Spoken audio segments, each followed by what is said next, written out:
We also had nothing in history to help with the decision. Nuclear disarmament was not considered to be within the best interest of the United States, and the overtures were rejected.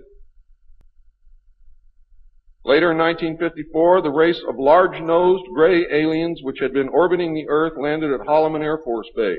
It happened in 1954, ladies and gentlemen. If you take everything that Bob Ebenegger has ever said and subtract 10 years from it, you will be right on the money. A basic agreement was reached. An alien named Krill was left as a pledge that they would return and formalize the agreement. In fact, he was a hostage. This race identified themselves as originating from a planet around a red star in the constellation of Orion, which we call Betelgeuse. I believe that that's a lie. They lie a lot, and they deceive a lot, and it is evident through every action that they've ever done with us. The truth is, ladies and gentlemen, these creatures might be from Mars, really. They claim that they are from a planet which revolves around the red star, which we call Betelgeuse. They stated that their planet was dying and that at some unknown future time they would no longer be able to survive there. This led to a second landing at Edwards Air Force Base. The historical event had been planned in advance and details of the treaty had already been agreed upon. Eisenhower arranged to be in Palm Springs on vacation. On the appointed day, the President was spirited away to the base, and the excuse was given to the press that he was visiting the dentist for a toothache. President Eisenhower met with the aliens, and a formal treaty between the alien nation and the United States of America was signed. We then received our first alien ambassador from outer space. His name and title, and I know it sounds ridiculous, but it's absolutely true. His name and title was His Omnipotent Highness Krill, pronounced Krill, spelled K-R-L-L-L or C-R-L-L-L. In the American tradition of disdain for royal titles, he was secretly called Original Hostage Krill, or O.H. Krill, so that Americans would not have to say, Your Omnipotent Highness.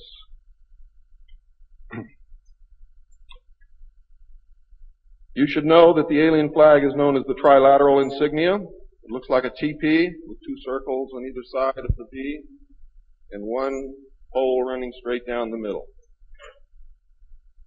It is displayed on their craft and worn on their chest on their uniforms. Both of these landings in the second meeting were filmed, and the film exists today. Where it exists, I do not know, but I do know that it exists. The treaty stated, the aliens would not interfere in our affairs and we would not interfere in theirs. We were particularly interested that they do not interfere with anything that would affect our future, which has been violated. We would keep their presence on Earth a secret. They would furnish us with advanced technology and would help us in our technological development. They would not make any treaty with any other Earth nation. They could abduct humans on a limited and periodic basis for the purpose of medical examination and monitoring of our development, with the stipulation that the humans would not be harmed, would be returned to their point of abduction, that the humans would have no memory of the event, and that the alien nation would furnish MJ-12 with a list of all human contacts and abductees on a regularly scheduled basis. And this is not being done. It was agreed that each nation would receive the ambassador of the other for as long as the treaty remained in force. It was further agreed that the alien nation and the United States would exchange 16 personnel each to the other with the purpose of learning each of the other. The alien guests would remain on Earth and the human guests would travel to the alien point of origin for a specified period of time, then return, at which point a reverse exchange would be made. I have no knowledge whatsoever of what happened to those original 16 humans who left the Earth with the aliens. It was also agreed that bases would be constructed underground for the use of the alien nation and that two bases would be constructed for the joint use of the alien nation and the United States government. The base at Dulce is one. The base at S4 in the area known as Area 51 or Dreamland is the second.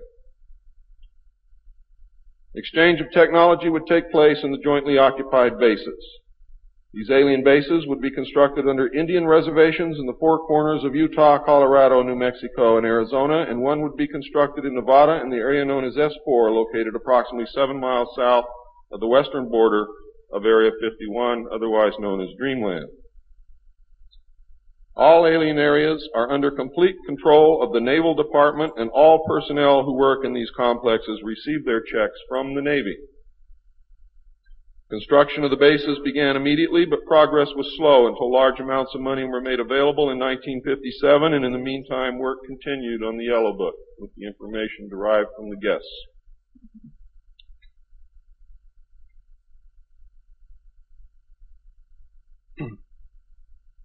I would like to say at this time that the movie that most of you may have seen, how many of you saw Close Encounters of the Third Kind?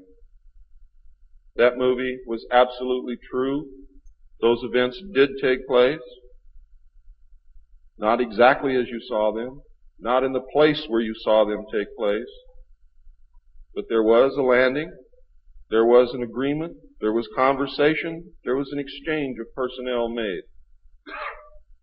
I would like to say now also that J. Allen Hynek was the technical director on that movie, and he was also the co-author of Grudge 13, which I read between the years 1970 and 1973, along with another man named Lieutenant Colonel Friend. As you learned last night, it's the real nice guys that get you. Right, Phil?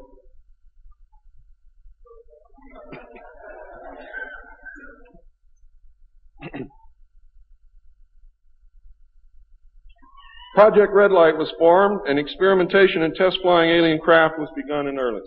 As I told you earlier, many of the craft we recovered were intact, appeared to have no damage whatsoever. One craft actually exploded over the test site during testing sometime in the early 60s. I'm not sure what the exact date is, but the explosion is said to have been seen over 3 states.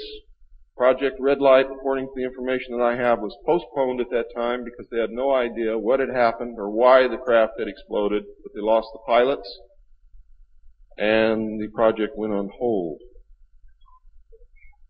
A super top secret facility was built at Groom Lake in Nevada in the midst of the weapons test range. It was codenamed Dreamland. Until this area was built, testing was done at the Tonopah test range, and that's why some of you have conflicting information.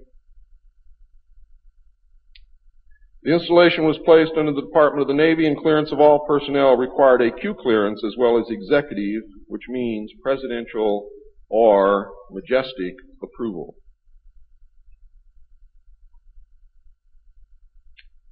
This is ironic due to the fact that the President of the United States does not have clearance to visit the site. Many of you did not know that. The President of the United States cannot enter Area 51. There are very many other areas which he cannot enter also. The alien base and exchange of technology actually took place in an area known as S4. Area S4 was codenamed the Dark Side of the Moon. The Army was tasked to form a super secret organization to furnish security for all alien task projects. This organization became the National Reconnaissance Organization based at Fort Carson, Colorado. The specific teams trained to secure the projects were called Delta. A second project, codenamed Snowbird, was promulgated to explain away any sightings of the red light craft as being Air Force experiments.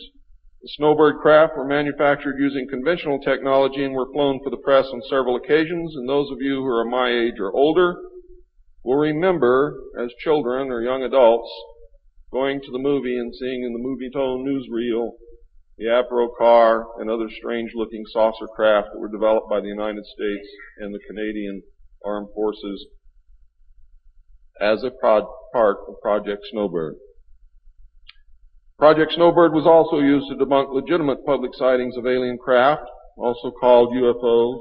Project Snowbird was very successful, and reports from the public declined steadily until recent years. But not just due to Project Snowbird. There was an intense ridicule, denial, and debunking campaign going on since the beginning. people stopped reporting what they saw.